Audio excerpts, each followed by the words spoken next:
Hi, I'm Elizabeth, and today I want to talk about sugar. This is one of my favorite topics. I find it fascinating and also delicious. Raise your hand if you've heard that sugar is evil, poison, bad for you, etc. Okay, so I want to talk a little bit about this today because is sugar evil? The short answer, I'm going to give you a quick Coles Notes first. No, it's not. Until you eat too much of it, in which case, yes, it is not good for you. This is true of anything. You can drink too much water, and that's not a good thing either, right? So, short answer to that is sugar is not evil, but there's a big asterisk there that I'm going to go into a little bit of detail on to explain why you do want to be a little bit aware of your sugar intake. A lot aware maybe. My sugar rules, I have 3 rules that I follow when I'm thinking about sugar intake for myself and my family. Number 1 is that I watch my fruit intake. So I limit my fruits to about 2 servings a day. Number 2 is that I limit my added sugar to about 20 grams a day. And number 3 is that those are the rules I follow most days, not all of the days. Okay, so that's the Coles Notes. If you wanted to come for that quick answer, that is where I'm going to leave you. But if you want to stay for a little bit more of a deep dive into sugar, how it works in the body, what it does, why we need it, all of those things, stick with me and we're going to chat about that. So before I get started, I just wanted to kind of give a little bit of background on myself. I'm not just someone kind of coming out of the woodwork to just another person to chat about sugar. So I have a science background. I did a master's degree in developmental biology, which actually had nothing to do with sugar. But I've been studying and learning and, big biology science background. And then I went into naturopathic medicine. So I studied in naturopathic medicine and practiced for almost 10 years, worked with hundreds of people. And in that time, my interest in the science and the biologies and all of that stuff really, I've always been interested in food and what kind of role that plays. And sugar is a huge interest of mine because I actually do believe that it's causing a lot of chronic disease and we consume way too much of it. So I've worked with hundreds of people on educating them about sugar and kind of counseling them and working with them on their sugar habits. So I come at this from a pretty significant background and a lot of experience with this. I'm not an expert. I am not studying sugar full time, but I'm someone who does this day in, day out for myself as well. So that's sort of why I'm talking to you about this. It's a really interesting topic to me, and I think it's something that we all need to understand. So where I want to start is, what is sugar? Because when you think of sugar, I'm fairly certain you're thinking of table sugar, white sugar, brown sugar, whatever that you're putting in your coffee, maybe in the morning. And that is actually what we call sucrose. So sucrose it's got 2 simple sugars in it. There's glucose and fructose. Another example of a sugar that you may or may not have thought about is lactose. So lactose is the sugar found in milk. You've probably heard of lactose intolerance. Lactose, again, is made of 2 simple sugars. So in that case, it's glucose and galactose. So glucose is actually a really, really important molecule. This is what our body runs on. Your heart, your liver, your lungs, your brain, your muscles, all of those need glucose to work. And actually, without glucose, your body's not going to function. I'm going to pick on a donut. So there are lots of different ingredients in a donut, but a donut is comprised of a lot of sugar and flour. Now, when you eat that donut, your body digests it almost instantly. And that sugar, that glucose, remember we've got glucose from the flour, glucose from the table sugar that's in the donut, goes right into your bloodstream. And what happens then is that your pancreas wakes up and says, "Oh, I got to deal with this," and secretes a bunch of insulin. You've probably heard of insulin. Insulin's job is to take that glucose and put it away. So insulin runs around the body, giving some to the brain and giving some to the heart and giving some to the muscles and giving some to the digestive organs, giving some all over the place. Any extra glucose that insulin has, because it probably got a lot, it will store some of it in the liver for later. So we don't eat all the time. When we are not eating, our blood sugar starts to drop. We need stores, put it in the liver for later. But if you're eating a donut, for example, where you've actually just put in a whole bunch of glucose, the insulin is still left with a whole big chunk of glucose. And what does it do with that? Well, it has to stick it somewhere, and where it does is it usually converts it into fat. The reason it converts it into fat is because we can take that fat and turn it back into glucose. So fat is a really great storage space basically for extra fuel, extra energy that we can convert back to glucose when we need it. The problem is that we never need it. We feed that system with glucose continuously. So the body never needs to tap into those stores. It'll tap into the liver stores. It's called glycogen. It'll use those up first before it goes to the fat, but it never really accesses the fat generally. Now, here's another little thing there. Remember I mentioned that sucrose or table sugar is glucose plus fructose. So fructose is not a fuel that we can use directly, but the body has discovered a really great way to use this, which is it converts it straight to fat. Again, it can store it as fat. When we don't have any fuel, we can put that fat back into glucose and put that glucose back into the system, but we don't usually need to. And here's the thing that a lot of people aren't aware of, is that all that stored fat turns into a whole bunch of different stuff in the body. So number one is body fat, right? So that could be fat around the abdomen, fat dispersed in the organs, fat around the body. So stored as body fat can be a big problem. Number two is cholesterol.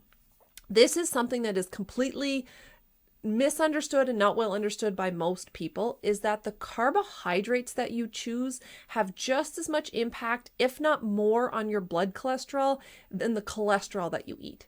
Okay, I'll have to do another deep dive into that another day. But eating too much sugar can have drastic impacts on your cholesterol.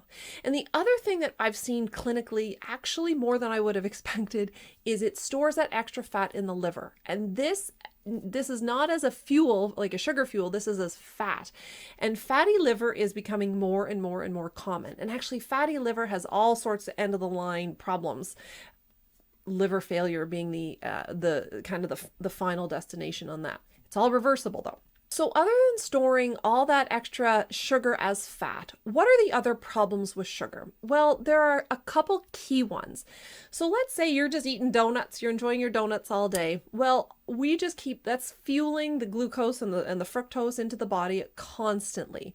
Eventually what's going to happen is the insulin has too much stuff to deal with, and insulin becomes like that annoying neighbor, constantly knocking. It's going around to the heart and the lungs and the muscles and the liver and all of these places to say, do you want some more? Do you want some more? Do you want some more?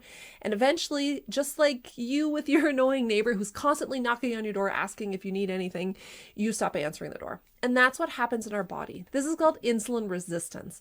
So this is when the body stops responding to insulin. So even though insulin is trying to do its job, the body's just like, la, la, la, la, la, I can't hear you. And that is a problem, because what happens then is that sugar actually ends up staying in the bloodstream. And that is what leads to prediabetes and type 2 diabetes. So if you know of anyone or have heard of anyone who said type 2 diabetes, this is the diabetes that usually happens later in life. It's very different from type 1 diabetes. But type 2 diabetes, it's preventable. And this is why I think it's so important to be aware of how sugar works in our bodies, because preventing diabetes is going to save you so much headache and heartache and money and time, and it's going to keep you healthier for the long run. But the reality is that we need sugar. It's all around us. What do we do? So here are my rules. I mentioned them at the top. I'm going to dive into them in a little bit more detail. My rules around choosing sugar for myself and my family, because I eat sugar. I'm going to be honest. I eat sugar. I love sugar. My kids eat sugar. I know lots of people don't feed their kids sugar, which is fantastic, amazing. I didn't for a while. My kids eat it now. We kind of do it using my rules. So my rule number one is I do watch my fruit intake. Fruit is a wonderful, great source of nutrients, vitamins, minerals, tons of fiber. It actually isn't, the fiber in the fruit can offset the sugar a little bit. So it's not as bad as having, spoonfuls of sugar by any means, but it does have a lot of sugar in it. And fruit also does tend to have a lot of fructose in it, right? That one that gets converted straight into fat. And so by watching my fruit intake, that means I am aware of my sugar intake. This does not mean I'm missing out on nutrients. It means I'm focusing really on the veggies. So really hitting the veggies hard. And I don't count, there is sugar in vegetables. I don't count that sugar towards my daily sugar quota. I don't watch my vegetable intake. I eat whatever vegetables I want. Some people will say, watch your carrot intake, or, sweet peppers have a lot of sugar in them. Don't care. That's not my concern. I'm looking out for other things. lots of veggies, and a couple servings of fruit a day. I'm also making sure that I'm aware of what a serving size is. So a serving size of fruit is like a medium piece of fruit, so a medium banana or medium apple or orange, or about a cup of berries or melon, or it might even be a little less if the fruit is really sweet, like pineapple. And I say that because it's pretty easy. I mean, this fruit is delicious, right?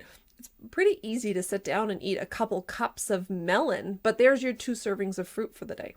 Rule number 3 is that I try to keep my added sugar to under 20 grams a day.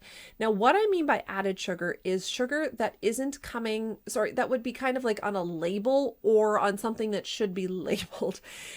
Now, if you're having a chocolate bar or a pop, soda, depending where you're watching, or candy, or a snack bar, or I don't know, anything that you would buy that has a label on it, you can check that label. But the reason that I say or should be labeled is because if you're getting a muffin or a donut or a treat or an ice cream or something that doesn't have a label on it, that doesn't mean it doesn't have sugar in it, right? So read those, check those labels, make sure you are aware of how much sugar is in what you're consuming. I'm going to share a couple of numbers with you. So I actually, when I started diving into this, I found sugar amounts completely unpredictable. Some things were not surprising to me. A can of Coke has about 39 grams of sugar, right? So I'm trying to keep my sugar under 20 grams. A can of Coke has about 2 days worth of sugar. You know those little yogurt things that you get? And again, these vary widely, but I looked up a pretty common one the other day. Just the little single serving yogurt container has about 7 grams of sugar in it. Yogurt is something that hides sugar really well. People think of yogurt as a really healthy treat, and it absolutely can be, but make sure that you're counting that 7 grams that goes towards your added sugar in a day. If you're from Canada, you'll know Tim Hortons. So I went on the Tim Hortons website to look at some of their details, their nutritional information, and I thought I'd share. I just found this fascinating. So a Boston cream donut has 13 grams of sugar. A chocolate dip donut, which is the white donut with the chocolate on top, has 8 grams of sugar. That was a lot less than I was expecting. That doesn't mean I'm going to recommend you go eat all these donuts all the time, but once in a while is fine. A blueberry muffin from Tim's has 25 grams of sugar. A chocolate chip muffin from Tim's has 36 grams of sugar. But the most surprising for me was a Raisin Bran muffin from Tim's has 36 grams of sugar. The Raisin Bran muffin, which everybody in there, even myself, I'd be like, seems like a healthy option, has the exact same amount of sugar as a chocolate chip muffin and almost the exact same amount of sugar as a can of Coke. So that sugar can creep up on you real quick. So just make sure you're reading labels, you're aware of what it is that you're consuming, and that you are kind of being conscious of that 20-gram cutoff each day. Now, my final rule on choosing sugar for myself and my family is that these are the rules that I follow most days, not all days, right? Because some days you can grab that ice cream, you can have a treat, you can get a Raisin Bran muffin from Tim's, you can have a Coke, you can do whatever you want to kind of enjoy that sugar. But I am conscious of making sure that most days I'm keeping my sugar to that level under 20 grams. There's a lot of reasons for this, and I'm actually going to do some more information and some other videos on sugar because this is a complicated topic. But I wanted to explain a little bit about how this works, how this all fits together, what sugar actually does in the body, and where sugar does become a problem. Because if you are aware of it, you're going to be that much more on top of it. Okay, let me know if you have any questions, comments, thoughts, issues. Happy to answer what I can. I hope you have a great day. I'll talk to you soon.